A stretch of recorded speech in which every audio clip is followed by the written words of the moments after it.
अस्सलाम वालेकुम, मैं तारक सानी ते तुसी वेख रहे हो मेरा यूट्यूब चैनल रैबर इंटरटेनमेंट प्लस।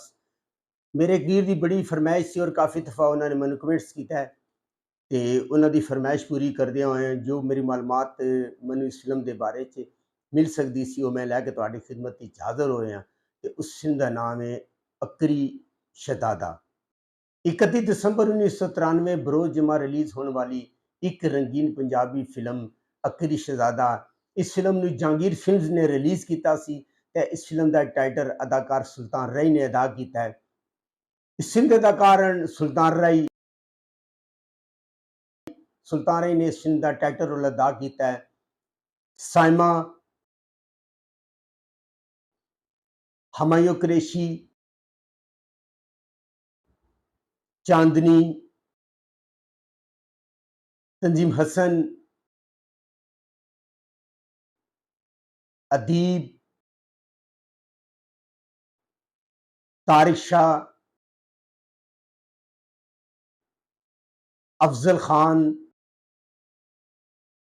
ते मजीद ज़रीफ। इस फिल्म के अदाकार मुहम्मद असलम मलिक।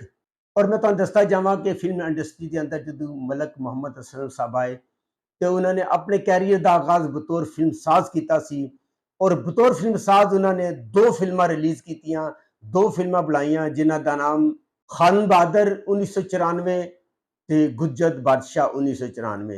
यानी कि 1994 के अंदर इन्होंने बतौर फिल्म साज आगाज़ किया और 2 फिल्मां बनाईयां। उस तो बाद उन्होंने बतौर हदायतकार किस्मत आजमाने का फैसला किया और फिल्म बनाई अकरी शहज़ादा। इस फिल्म के फिल्म साज सन मोहम्मद जहांगीर ते मकसूद अहमद। इनू लिखा है सलीम मुराद ने, इसका म्यूजिक दिता है जुल्फकार अली ने।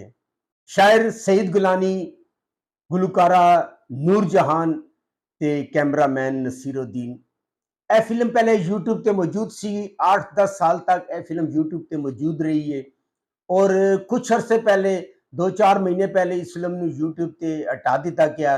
हुण यह वजह की है, या तो कापीराइट का कोई इशू सी या स्ट्राइक का कोई इशू सी। यह फिल्म हुण यूट्यूब पर तुहानू नहीं मिलेगी। बहरहाल जो मालूमात मैं लैके आ सकदा सी वो मैं मालूमात लैके आया। मेरा एक वीर बड़ी फरमाइश कर रहा सी।